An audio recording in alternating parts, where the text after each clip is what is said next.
윤석열 대통령 취임 100일에 대한 여야의 평가는 서로 달랐습니다. 네, 정치권 분위기는 어떤지 취재기자 연결해서 자세히 들어보겠습니다. 구하림 기자.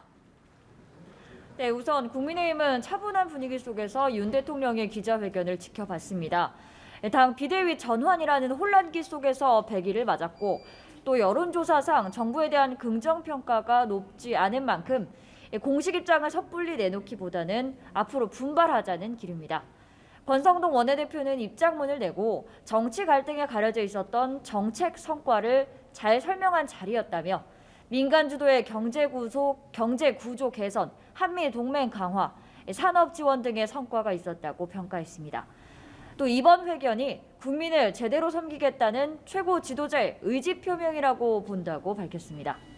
다선인 김기현 의원도 입장문을 내고 위기의 100일이라는 비판을 수용하고 분발하면 국민께 더 나은 모습을 보여줄 수 있다고 밝혔습니다.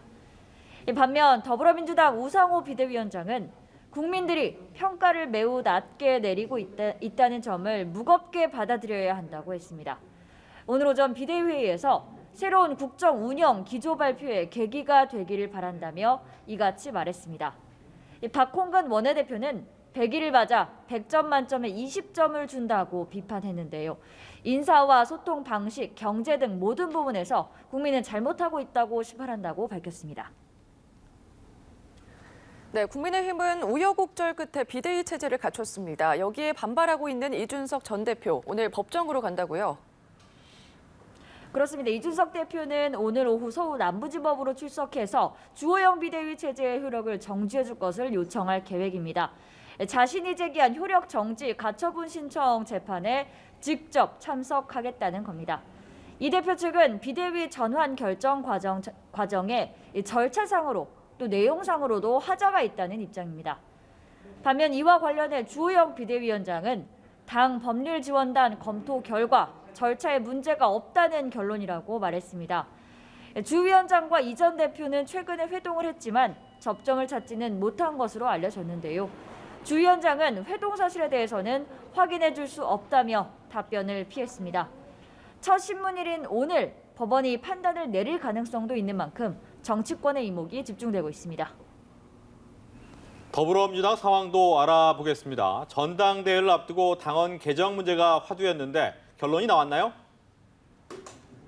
네, 민주당 비대위는 부정부패 등 혐의로 기소된 경우 당직자 직무를 정지하게 한 현재 당헌을 일단 유지하기로 결정했습니다. 다만 정치 탄압 등 부당한 이유로 기소됐다고 인정되는 경우에는 당무위에서 다르게 판단할 수 있도록 세부 조항을 수정했습니다. 현행을 유지하되 당의 의사결정기구인 당무위 판단에 맡기도록 일종의 절충안을 마련한 셈입니다. 민주당 신현영 대변인은 소수 의견도 있었지만 합의가 이루어져서 이같이 결정했다고 했습니다. 앞서 친이재명계 의원들은 검경 수사의 공정성을 의심하면서 기소가 아니라 선고 결과 유죄가 나올 경우에 직무를 정지할 수 있도록 해야 한다고 주장해왔고 이재명 의원 본인도 유사한 취지로 직접 밝힌 바 있는데요. 하지만 비대위가 일단 현행 유지 결정으로 제동을 걸면서 당 안팎에서는 파장이 일 것으로 전망됩니다. 지금까지 국회에서 전해드렸습니다.